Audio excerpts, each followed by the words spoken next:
जाणीव होते की हो स्वतःसाठी, जसं मला नेहमी वाटतं की ते उंदीर पण जगतो, आपण मनुष्य प्राणी आहोत, स्वतःसोबत इतरांसाठी जगणं याला मनुष्यच म्हणतात.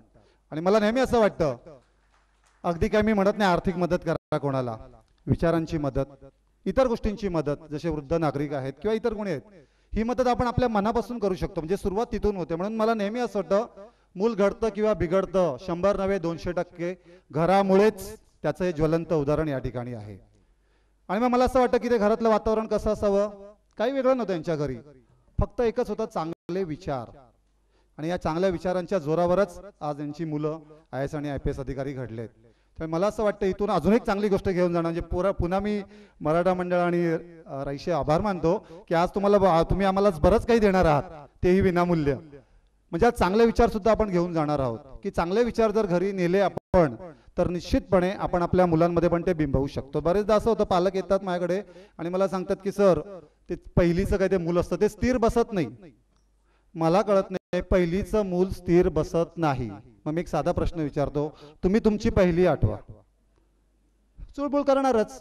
मग ती चुळबुळ आहे ती व्हायलाच हवी हो. त्या पहिलीच्या मुलांना 80% नाही मिळवायचे असतात, त्या मातीमध्ये जाऊन 2 तास खेळायचंच असतं. जसं यांनी सांगितल्याप्रमाणे की प्रत्येक कला क्षेत्र, म्हणजे जसं गणेशोत्सव कार्यक्रम होतात, म्हणजे त्या काळी अजूनही होतात, मग त्यावेळी मुलांची जी भीती दूर व्हायची, जसं ऋग्वेदच्या आईने सांगितलं की त्याला ती भीती होती, ती भीती त्याची नंतर दूर झाली. तसंच अश्विनीच्या आईने सांगितलं की नाही, सुरुवातीपासूनच तिला आवड होती. मग ते गल्लीतलं काही असो, कार्यक्रम असो, सांस्कृतिक असो किंवा गणेश मंडळाचा एखादा कार्यक्रम असो, मग ते सादरीकरण करणं. जसं मी पालकांना नेहमी सांगतो, तुम्हाला कधीच असं नाही वाटत का की 10वीच्या आणि मुलांनी 90%च मिळावे? कधी असं वाटत नाही की आपल्या मुलाचं नाव वर्तमानपत्रात यावं? शिक्षणाव्यतिरिक्त काही सामाजिक गोष्टी आहे, क्रीडा क्षेत्र आहे, इतर गोष्टी आहे, कुठेतरी तो राज्य पातळीवर किंवा स्टेट लेवलला कुठेतरी त्याने नाव त्याचं यावं? आम्हाला नाही वाटत, कारण आम्हाला आमचं वाटणंच खुंटलंय. तर मला असं वाटतं 80-90% त्याला मिळणारच हो. जसं मी 10वी आणि 12वीच्या पालकांना नेहमी सांगतो, 10वी आणि 12वीला 80-90% मिळवणे अत्यंत सोपं आहे, कारण आपली शिक्षण पद्धत पुस्तकाच्या बाहेरचं काहीच येत नाही, पेपर अगोदरच फुटलेला आहे. तर मला असं वाटतं या 2 ज्या माता इथे आहेत त्यांनी आपल्याला सुंदर असे अनुभव सांगितले आहेत. सिंधुताई 15 ते 20 मिनिटांमध्ये येत आहेत. यांचे विचार ऐकल्यानंतर कुठेतरी मनात एक कुतूहल निर्माण होतं, काही विचारावं असं वाटतं. तर माईक तुमच्या समोर येत आहे. ज्या पालकांना या पालकांशी काही इतगुज करायचं असेल, काही विचारायचं असेल, मला असं वाटतं आयुष्यात प्रत्येक गोष्ट पुन्हा मिळवता येते, गेलेली वेळ परत येत नाही. त्यामुळे या 2 माता इथे आता सापडणार नाहीत, एक जाणार कोलकाताला आणि एक जाणार हिमाचल प्रदेशला. तर ही सुवर्ण संधी तुमच्यासाठी आहे. राईसचे प्रतिनिधी त्यांना विनंती आहे, कॉर्डलेस माईक प्रेक्षकांमध्ये फिरवायचं आहे आणि एक माईक इथे द्यायचं आहे मान्यवरांना. आणि ज्यांना काही प्रश्न असतील थोडासा फक्त हातवर करा आणि थोडक्यात आपण प्रश्नोत्तर करू. तोपर्यंत ताई येत आहेत, जेणेकरून तुमच्या मनात ज्या काही शंका आहेत, जसं यांनी त्यांचे अनुभव सांगितले, पण ते ऐकल्यानंतर कुठेतरी आपल्या मनात काहीतरी शंका असतात, थोडंसं काही विचारावं असं वाटतं. मग असं नको की अगदी एकतर्फी कार्यक्रम झाला, हा सुसंवाद आहे. आणि म्हणून मला असं वाटतं की तुमच्या मनात काही प्रश्न असतील तर निश्चितपणे तुम्ही विचारू शकता. एक माईक वर द्या, दिलाय ना? शंका असतील तर फक्त हातवर करा प्लीज. नमस्कार. सगळ्यांच्या वतीने मीच विचारू इच्छितो की विप्रोसारख्या प्रतिष्ठित कंपनीत काम करताना सुद्धा ऋग्वेदने खूप चांगला ठसा उमटवलेला होता. आतापर्यंत चांगलं भरगतचं पॅकेजही मिळालं असतं आणि त्या गलेलठ्ठ पॅकेजवरती कुठेतरी चांगल्या हाईट्समध्ये राहायला गेलं असतात. सगळ्या सुखसोयी, एकुलता एक मुलगा जवळ असताना IASच का? हाच माझा प्रश्न आहे. हॅलो, चालू ऐकायला येते? बोला. प्रश्न चांगला आहे. IAS ऑफिसरच का? तर तो अतिशय पॅट्रिऑटिक आहे. तो काय आणि त्याचे बाबा काय, दोघंही. जेव्हा मी त्याला 3 पर्याय दिले की B नंतर तुला 3 पर्याय आहेत, काहीतरी तुला करायलाच पाहिजे, नुसतं B करून शांत बसणं योग्य नाही. एक म्हणजे तू अमेरिकेला जाऊन किंवा फॉरेनला जाऊन MS कर, नाहीतर MBA कर, नाहीतर मग IAS ऑफिसर हो. त्यावेळेला त्यांनी मला विचारलं, अमेरिकेला जाऊन शिकणं गरजेचं आहे का, जायलाच पाहिजे का? तर मी म्हटलं असं काही नाही. मग कशाला जायचं आपण त्या दुसऱ्या देशात आणि त्यांच्यासाठी नोकऱ्या करत बसायच्या? मला काहीतरी देशासाठी करावंसं वाटतं. आणि पहिल्यापासूनच त्याची इच्छा होती. ॲक्च्युली त्याला मिलिटरीमध्ये जाण्याची भयंकर इच्छा होती, पण काही कारणास्तव ते जमलं नाही. म्हणून मी त्याला म्हटलं, तुला जर मिलिटरीमध्ये जाणं जमलं नसेल तर ही एक लाईन अशी आहे की जिथे तुला पावर असेल काहीतरी देशासाठी समाजासाठी करण्याची, पण त्याच्यासाठी मेहनत मात्र फार आहे. त्यामुळे तो जेव्हा सिलेक्ट झाला तेव्हा त्याला मी म्हटलं की अरे वा, आता झालं की सगळं, म्हणजे अगदी स्वप्न साध्य झालं. तो म्हणाला, छे आता तर सुरुवात झाली. स्वप्न साध्य कसलं झालं? तुझं झालं, माझं आता सुरू झालं. आता मी खरं काम करणार, आता मला संधी मिळेल काम करण्याची. आणि गव्हर्मेंटमध्ये बऱ्याचशा अशा स्कीम्स आहेत ज्या लोकांसाठी योग्य असतात, परंतु त्या लोकांपर्यंत पोचत नाही. ते काम मला करता येईल. कारण जसं आपण आत्ता म्हटलं तसं की तो आमचा एकुलता एक मुलगा असल्यामुळे, इन्फोसिसमध्ये नोकरी असल्यामुळे तशी त्याला अर्ज जी म्हणतात पैशाची किंवा काहीतरी सगळं मिळवण्याची, ती अर्ज त्याला कधीच नव्हती. कदाचित असंही असेल की काही त्याच्या मनातल्या इच्छा मनात यायच्या आधीच पूर्ण झाल्या, छोट्या छोट्या खेळाच्या म्हणा किंवा काही अशा. आणि मुळामध्ये तो अतिशय सिम्पल आहे, अतिशय साधा आहे मुलगा. म्हणजे आजही लहानपणापासूनची गोष्ट सांगते, प्रत्येक वाढदिवसाला मी त्याला विचारते, आज तुला काय पाहिजे बेटा या वाढदिवसाला? मला अगदी विचार करेल आणि म्हणेल काही नको, माझ्याकडे सगळंच आहे. हा त्याचा स्वभाव आहे. त्याच्यामुळे तो जेव्हा हिमाचलमध्ये गेला, लोकांना वाटलं बापरे, आम्ही बँड्राला राहिलेलो, आता ठाण्याला राहतो. म्हणजे मुंबईमध्ये बॉर्न अँड ब्रॉटअप मुलगा, इंजिनियर झालेला, इन्फोसिसमध्ये झालेला, हिमाचलमध्ये कसं काय राहणार? बट खरोखर अगदी मनापासून मला सांगावं असं वाटतं की he is very happy there. म्हणजे तिथे तो जिथे आहे बैजनाथमध्ये, तिथे सध्या सिनेमा थिएटर नाही, डिस्को वगैरे तर फार आउट ऑफ क्वेश्चन. तो त्याचा पिंडही नाही की बाबा गाणी डिस्को करेल. ही इज व्हेरी सिम्पल. म्हणजे लहानपणी जेव्हा तो यंग होता त्याला मी म्हणायची, आता कानात वगैरे घालायची मुलांनी स्टाईल आली आहे, तर तू का नाही घालत? घाल की. म्हणजे जरा त्याच्या बरोबरीने, पण त्याला नको असं वाटायला, जे काय पाहिजे ते माझ्याबरोबर कर. सिगरेट ओढायची म्हटलं बाबांच्या बरोबर बसून, दारू प्यायचे बाबांच्या बरोबर बसून, काय ते करून बघ एकदा. म्हणजे कुठेतरी इकडे तिकडे धडपडायला नको. तो म्हणायचा नाही मी ठीक आहे, बाबा जसे तसं ते त्यांचे रोल मॉडेल आहेत. त्याच्यामुळे त्याला कधी असा रंगीबेरंगी शर्ट घेतला, हे काय घालायचं असतं का ऑफिसमध्ये? म्हटलं अरे तुझ्या हिमाचलमध्ये आता एवढे स्वेटर घालतो की शर्ट दिसतच नाही. तरी त्याचा शर्ट हा सिम्पल प्लेन शर्ट ऑफिशियल ड्रेसमध्ये असतो तो सदतीत, आणि ही एन्जॉयज दॅट. आतासुद्धा तिथे त्याची बायको गढवाली आहे, उत्तराखंडची आहे, दोघंजणं तिथे असतात. आणि त्यांच्या गावामध्ये ते दोघंच एकमेकांना आहेत. फार तर तिथला जो DSP आहे तो आणि त्याची बायको एवढेच त्यांचे फ्रेंड्स. पण तरीसुद्धा ही इज एन्जॉईंग. कारण सकाळी 10 वाजता जो निघतो, 24 तास ही इज ऑन ड्युटी. लोकांचे फोन येतात. मध्येच एकदा तो म्हणाला कुत्रा पिसाळलं, मला फोन आला, तिकडे कुत्रा पिसाळला आहे. तो म्हणाला परत कळे ना, आता मी काय करू? मग त्यांनी त्या वेटरनरी डॉक्टरला फोन केला, इकडे जाऊन तिकडे त्याला जेरबंद केला. तो म्हणाला मजा आली असं काम करायला. किंवा तो आता SDM आहे, तर त्याला ते असे त्याच्याकडे आम्ही जाऊन आलो. म्हणजे त्याचं असं जजसारखं त्याचं पोडियम आहे, तिकडे साक्षीदार वगैरे उभे राहतात, डीलिंग करतो तो केसेस. तर आम्ही एकदा जाऊन बसलो दोघंजणं, नवरा आम्ही आई वडील त्याचे. म्हटलं आम्हाला बघायचे तू केस कशी डील करतोस. तर आणि हिंदी बोलायचं, तिकडे पूर्ण हिंदी भाषा आहे, पण still he is enjoying there. कारण त्याचा वेगळा पिंड आहे, त्याला ते आवडतं तिकडे करायला. आणि हिंदीमध्ये इतका अस्खलित बोलतो. मी स्वतः हिंदीमध्ये डॉक्टरेट आहे, पण मला वाटलं नाही कधी आयुष्यात की तो असा हिंदी बोलेल म्हणून. मी म्हटलं ऋग्वेद तू असं हिंदी बोलतोस म्हणजे जरा फार, आणि उच्च बोलतो.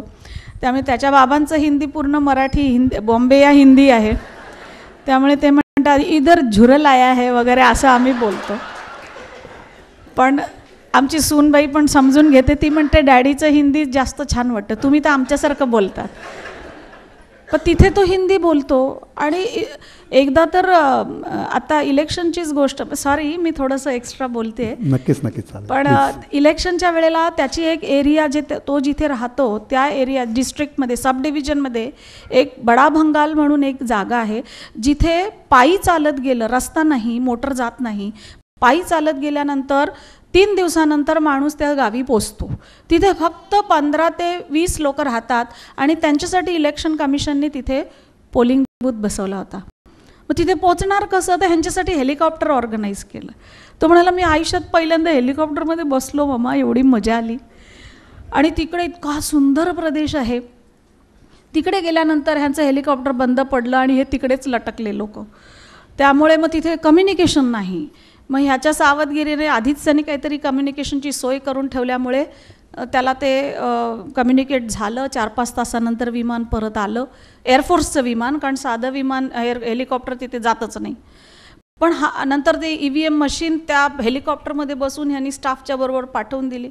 हा जो एक वेगळा अनुभव आहे, हा मुंबईत येणार नाही, महाराष्ट्रात येणार नाही. मग तो म्हणतो हिमाचलमध्ये हा अनुभव चांगला आहे नाही का. आता जिथे राहतो तिथे 2 दिवसापूर्वी स्नोफॉल झाला. त्यांनी व्हॉट्सअपवर आणि फेसबुकवर फोटो टाकलेत, हात लांब करून स्नोफॉलमध्ये भिजतोय. म्हणाला फर्स्ट टाईम इन स्नोफॉल मी बर्फ पडलेला बघितला नाही, स्नोफॉल कधी बघितला नाही. आणि मग आमची सूनबाई विचारते आवाज कसला येतोय. म्हटलं एसीचा आवाज येतोय. AC लगाया है इधर तो हम 4 स्वेटर पहन के बैठे हैं. म्हटलं ये तो बॉम्बे है, यहाँ तो ऐसे ही चलता है. थोडंसं वेगळं त्याचं हे आहे. पैशापेक्षा जास्त त्याला ह्या गोष्टीमध्ये नवीन अनुभव घेण्यामध्ये किंवा लोकांची सेवा करण्यामध्ये फार आनंद मिळतो. असं अजून तरी आहे बरं का. पुढचं आपण काय सांगावं, पण तरीसुद्धा नक्कीच मला वाटतं पुढे सुद्धा त्याला आनंद मिळणारच. कारण मी मगाशीच म्हटलं की आई आणि ती नाळ असते ना, त्या आईकडे बघूनच या वाटतं किंवा दोन्ही आयांकडे म्हणूया आपण बघून असं वाटतं की खरोखरच यांचेच विचार हे महत्त्वाचे आहेत आणि तेच विचार त्याच्यामध्ये बिंबवले गेले. साधेपणा. मला नेहमी असं वाटतं की जसं म्हणतात ना बोल्डनेस यावा म्हणून कुठल्या तरी इंटरनॅशनल शाळेत वगैरे पाठवतात मुलाला. मी म्हणेन माणसाने साधं राहावं, बावळट राहू नये. तर हा साधेपणाचा अगदी म्हणतात ना की एक ज्वलंत उदाहरण आपल्या समोर आहे. अजून कोणाला काही प्रश्न विचारायचे असतील? नाव सांगा अगोदर. संस्कृती गोसावी. मी आता 9वीला आहे.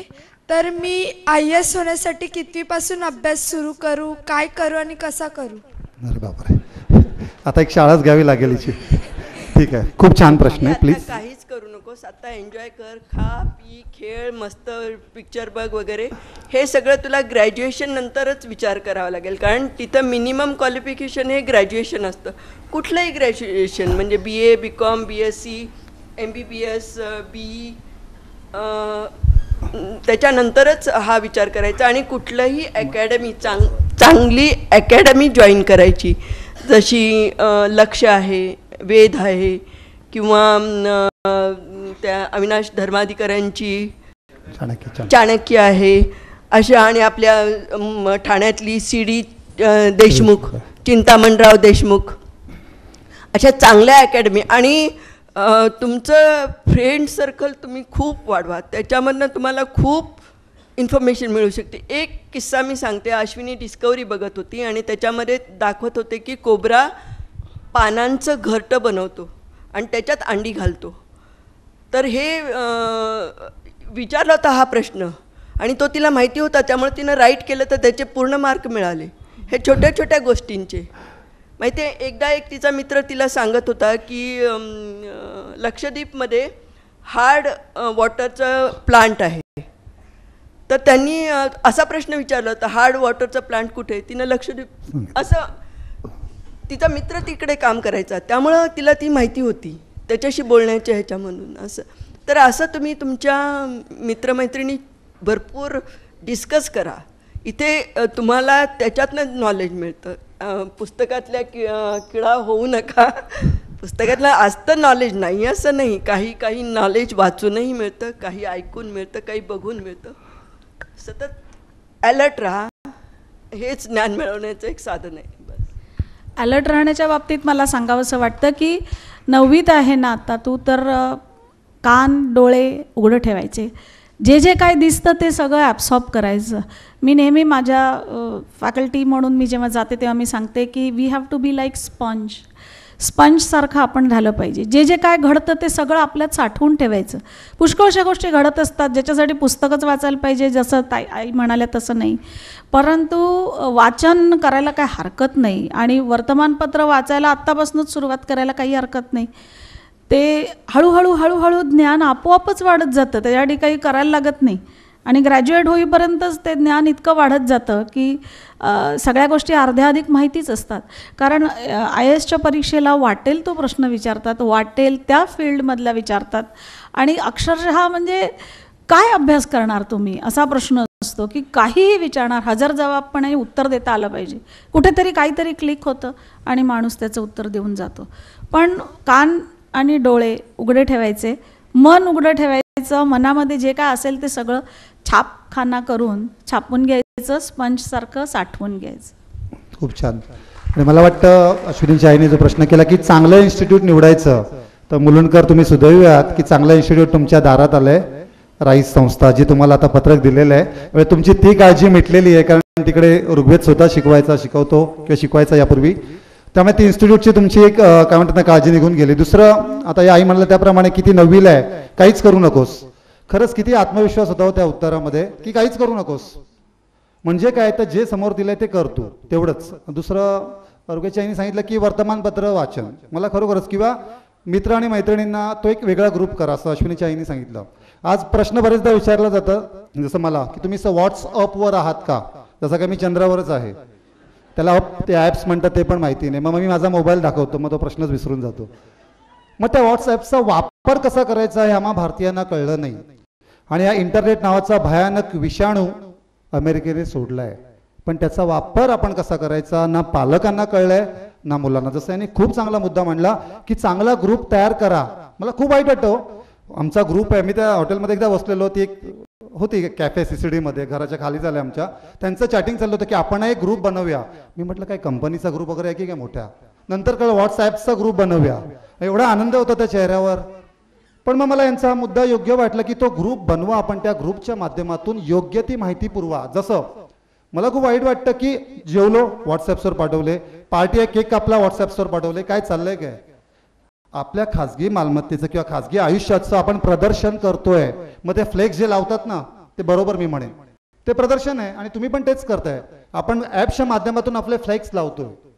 माझा कुठल्याही टेक्नॉलॉजीला विरोध नाही, पण मला असं नेहमी वाटतं चांगल्या गोष्टीचा योग्य तो वापर करावा. जसं TV आला इंदिराजींच्या काळात, त्याचा उद्देश काय होता, जगभरातल्या बातम्या आपल्यापर्यंत पोचाव्यात. आपण नको त्या मालिका बघतो. आता मालिका म्हणजे काय, 2 घराणं आणि त्यांची भांडणं बघत बसा दिवसभर. मग ती जी आई असते ती त्या मुलाला काय शिकवणार, किंवा ते मूल काय घेणार. 7 नंतर आईचं एकच आहे, मी काम करणारी स्त्री आहे, नोकरदार, मला त्या मालिका हव्याच ना, मी कुठे म्हणतो. पण त्या मुलाचं वय ज्यावेळी खुलण्याचं असतं, 4थी 3रीला जेव्हा असतं, ते ऑब्झर्व करत असतं. जसं असं म्हणतात की काउन्सिलरची आता का गरज लागते हो. पूर्वी एकत्र कुटुंब पद्धत होती, मग चौकोनी झाली, मग त्रिकोणी झाली, आता काटकोन व्हायची वेळ आली. आजी आजोबा काका हे काउन्सिलर होते त्या काळी, आणि मला वाटतं ती वेळ पुन्हा येणार आहे. कारण ज्यावेळी ते पाळणा घरात जातं मूल, मग त्याची काय अवस्था होते हे आता नोकरदार स्त्रीला आणि त्या सुनेला पण कळलेलं आहे. त्यामुळे तिला सासू, आता आपलीशी आई, जरी आई नसते सासू तरी तात्पुरती का होईना तिला आई बनवावं लागणार आहे. सांगण्याचा उद्देश एकच की हा जो त्यांचा मेसेज आहे की चांगला ग्रुप बनवा, अत्यंत महत्त्वाचे. संगत खरंच महत्त्वाचं. मला असं वाटतंय 10वी 8वी 9वीला जे मुलं आहेत किंवा मुली आहेत त्यांच्याकडे पालकाने 3रा डोळा उघडा ठेवायचाच आहे. आणि मला असं नेहमी वाटतं चांगलं ते आपलं, वाईट ते डिलीट करायचं आपल्या आयुष्यातून. तर हा एक अजून 3रा आपण मेसेज घेऊन जाणार आहोत की यस, आयुष्यात चांगलं, जसं म्हणतात ना सुसंगती घडो, म्हणजे संगती नेहमी चांगली असावे. तर IAS आणि IPS होण्यासाठी त्या सर्व गोष्टी आल्या, त्यासोबत चांगली संगत, ग्रुप स्टडी हाही अत्यंत महत्त्वाचा मुद्दा आहे. मला वाटतं सिंधुताई ते आलेल्या आहेत. मान्यवरांना विनंती की त्यांनी आसनस्थ व्हावं.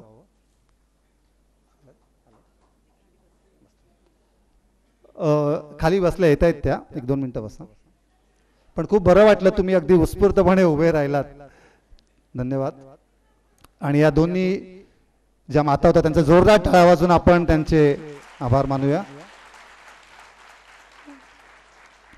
पुन्हा एकदा मी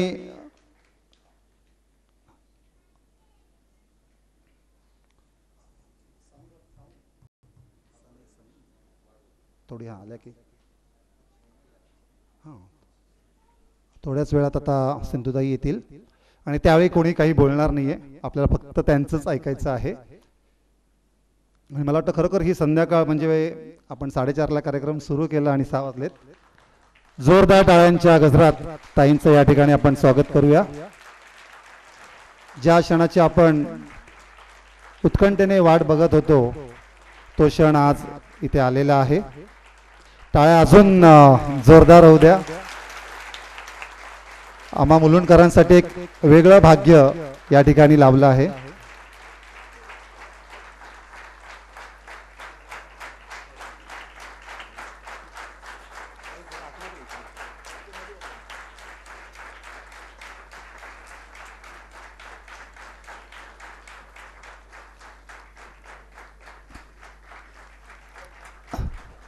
धन्यवाद. समस्त जे मान्यवर आहेत, श्री शिर्के साहेब अध्यक्ष मराठा मंडळ, श्री विनायकराव नलवडे साहेब कार्याध्यक्ष मराठा मंडळ, यांना मी विनंती करतो व्यासपीठावर यायचे. श्री बापूसाहेब रोकडे संचालक राईस, प्रतिभा मॅडम सहसंचालिका राईस, श्री संतोष आयाचित सई आयाचित यांनी सुद्धा व्यासपीठावर यायचंय.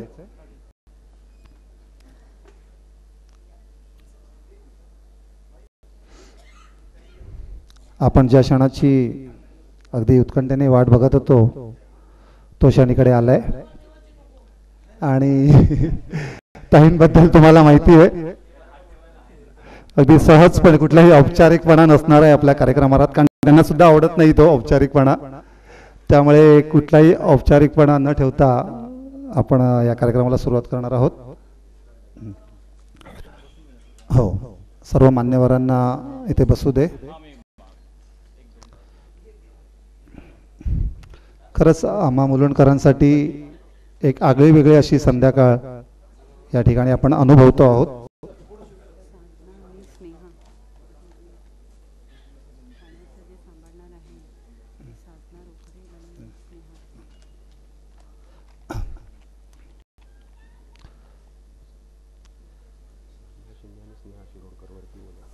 सन्माननीय साधना शिंदे आणि स्नेहा रोकडे यांनी व्यासपीठावर यायचं आहे.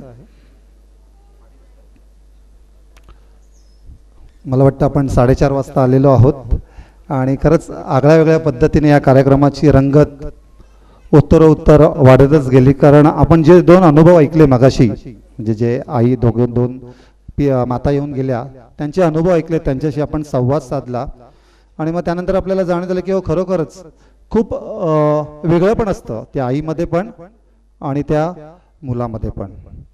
आणि मग यापुढचे विचार तुम्हाला माहिती, मी मगाशीच म्हटलं की आता फक्त आणि फक्त आपण ऐकायचंच आहे, पण तत्पूर्वी औपचारिकपणा असतो. कुठल्याही कार्यक्रमाची जी सुरुवात असते ती रितसर होत असते, त्यामुळे औपचारिकपणा करून आपण या कार्यक्रमाला सुरुवात करणार आहोत.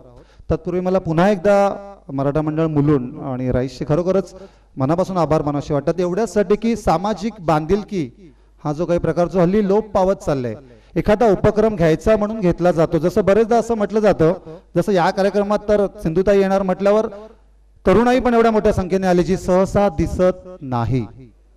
मला वाटतं या कार्यक्रमाचे ते यश आहे आणि त्याचं श्रेय नक्कीच मराठा मंडळ मुलुंड यांना जातं. कारण एक आगळ्या वेगळ्या पद्धतीचं, कारण सिंधुताई आवाहन करतायत लेकरांना की तुम्ही IAS आणि IPS ऑफिसर बना. सिंधुताईंनी जे काही अनुभव घेतलेत ते तुम्हाला सर्वांनाच माहिती आहेत, पण त्या अनुभवानंतर त्यांना एक जे जाणीव म्हणतात ना की हो की यस, की या सर्व गोष्टी झाल्यानंतर आयुष्य थांबून राहत नसतं. जसं बरेचदा आपण म्हणतो मृत्यूसारखी घटना जर व्यक्ती विसरू शकते तर आयुष्यात मला वाटतं त्याहून वेगळं काही नाही हो. मग बऱ्याचशा गोष्टी वाईट आपल्या आयुष्यात घडतात, कोणाकडे घर नसतं, काही ठराविक गोष्टी नसतात, म्हणून आपण रडत बसतो त्या गोष्टीसाठी. पण मला वाटतं हे जे व्यक्तिमत्व आहे तुमच्या समोर आलेलं आहे, सर्वस्व दिलंय फक्त आणि फक्त समाजासाठी. देवाबद्दल बरीचशी व्याख्या केली जाते. देव म्हणजे काय असतो, आपण बरेचसे वाद विवाद ऐकत असतो. देव म्हणजे अमकं, देव म्हणजे तमकं, कोणी म्हणतं देव म्हणजे निसर्गाचं रूप. तर मला असं वाटतं देतो तो देव. मग इथे आपला देव इकडे आलेला आहे, खाली भवानी माता होती, ही भारत माता आपल्या इथे आलेली आहे. एक चांगली गोष्ट आहे मराठा मंडळाने केली आहे. हे मराठा मंडळ बरेचसे उपक्रम करतात, पण अजून एक मला असं शंका आली की ती वेधशाळा सुद्धा चालवतात. कारण सिंधुताईने त्यांनी का बोलवलं तुम्हाला माहिती आहे का? वेधशाळा का चालवतात? पहिल्यांदा 60 वर्षानंतर मुंबईमध्ये प्रथमच एवढी जबरदस्त कडाक्याची थंडी आहे, गेले 10 ते 15 दिवस. तर या मराठा मंडळाच्या जाणकाराने हे ठरवलं, मुलुंड आणि मुंबईतली जर थंडी घालवायची असतील तर सिंधुताईंचे ज्वलंत विचारच त्या निसर्गावर मात करतील. कुठलीही अतिशयोक्ती नाही, कारण ते विचार ऐकल्यानंतर नक्कीच हो, असं अगदी म्हणतात ना की शरीरात अगदी काहीतरी असं होतं आणि असं वाटतं की हो मलाही हेच करायचंय. जसं मी मगाशीच म्हटलं की स्वतःसाठी तो उंदीर सुद्धा जगतो. आपण मनुष्य प्राणी आहोत, स्वतःसोबत आपण समाजासाठी जगायचंय आणि त्याचे ज्वलंत विचार तुम्हाला नक्कीच ऐकायला मिळणार आहे. तत्पूर्वी औपचारिक ज्या काही गोष्टी त्या आपल्याला करायच्या आहेत, त्यासाठी मी श्री अजय खामकर यांना विनंती करतो त्यांनी व्यासपीठावर यावं.